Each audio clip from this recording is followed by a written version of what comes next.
સુરત માંડવીના તડકેશ્વર ગામે પાણીની ટાંકી ધરાશાયી થવાની ઘટનાએ સમગ્ર રાજ્યમાં ચકચારી મચાવી છે। આ મામલે સુરત ગ્રામ્ય પોલીસ હવે એક્શન મોડમાં આવી છે। ટેકનિકલ ખામીઓની સાથે સાથે હવે આર્થિક વ્યવસ્થાઓમાં થયેલી ગેરરીતિઓને પકડવા માટે પોલીસે ચાર્ટર્ડ એકાઉન્ટન્ટની વિશેષ નિમણૂક કરી છે। આ સાથે જ તપાસમાં બહાર આવ્યું છે કે આરોપીઓએ સાઉથ ઝોનમાં અન્ય 13 જેટલી ટાંકીઓનું પણ નિર્માણ કર્યું છે, જે હવે શંકાના દાયરામાં છે। માંડવી ટાંકી કૌભાંડની તપાસ કરી રહેલી ખાસ એસઆઈટી ટીમે હવે આર્થિક પાસાઓ પર ધ્યાન કેન્દ્રિત કર્યું છે।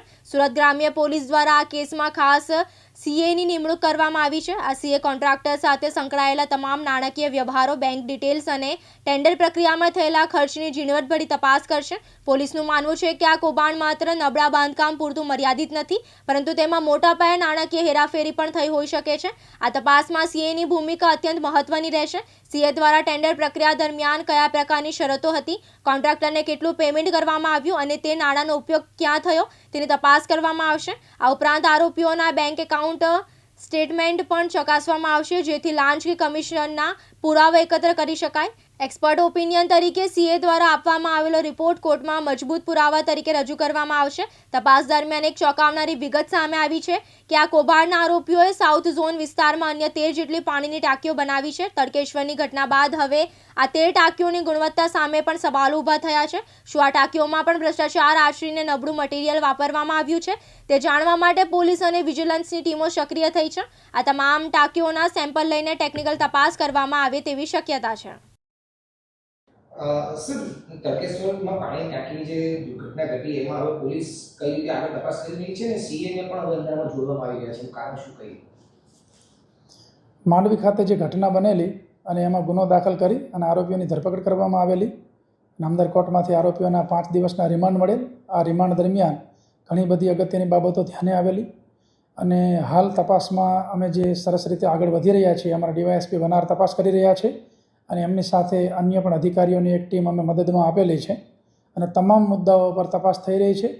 એમાં ખાસ કરીને એમની જે ટેન્ડર પ્રક્રિયા છે, એ સિવાય જે ટેકનિકલ બાબતો છે સૌથી અગત્યની, તો એમની વિજિલન્સ વિભાગની ટીમ અને એસવીએનઆઈટી ટીમ જે છે, તો એસવીએનઆઈટીની ટીમ અને વિજિલન્સ વિભાગની ટીમ દ્વારા અલગ અલગ પ્રકારના સેમ્પલ્સ લેવામાં આવેલા છે। પોલીસ ડિપાર્ટમેન્ટ દ્વારા અલગ અલગ પ્રકારના સેમ્પલ્સ લેવામાં આવેલા છે અને એમના લેબ ટેસ્ટિંગ રિપોર્ટ જ્યારે આવશે ત્યારે આની અંદર વધારે આગળ વધી શકાશે।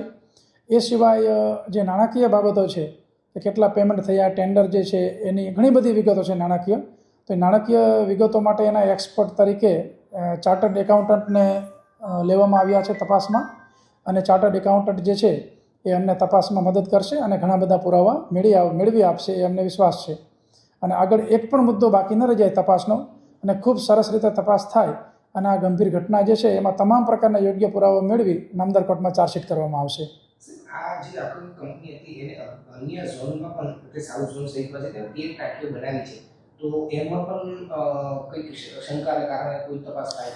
હા, અન્ય કઈ જગ્યાએ એમને કોન્ટ્રાક્ટ મળેલા છે એ તો ચોક્કસ વિગત જે તે વિભાગ જે છે એ આપી શકે, કારણ કે હાલ અમારું જે મેઇન કોન્સન્ટ્રેશન છે એ આ જે ઘટના બની એની અંદર શું ગુનાહિત કૃત્ય છે એને લગતા અગત્યના પુરાવા અને એની જે તપાસ જે છે એકદમ સાયન્ટિફિક ઢબે થાય એ અમારી પ્રાથમિકતા છે। અને સર, સીએ જે છે એ કોન્ટ્રાક્ટરો સાથે સંકળાયેલા તમામ નાણાકીય વ્યવહારો, બેંક ડિટેલ્સ અને ટેન્ડર પ્રક્રિયા ઝીણવટભરી તપાસ કરશે, પછી એમાં કોઈ તપાસમાં આવે તો આના કલમ ઉમેરીને પણ કંઈ આગળ થઈ શકે? હા, એટલે જે ટેન્ડર છે, ટેન્ડર ટુ કુલ કેટલાનું હતું, કેટલા તબક્કે કેટલા પેમેન્ટ થવાના હતા, કયા કયા બેંક એકાઉન્ટ્સ છે, એ તમામ બાબતો જે છે એ ખૂબ ડિટેલમાં ચકાસવામાં આવશે અને એની માટે જે છે સીએ હાયર કરવામાં આવ્યા છે। મુકેશ ગુરવ, દિવ્યાંગ ન્યૂઝ, સુરત।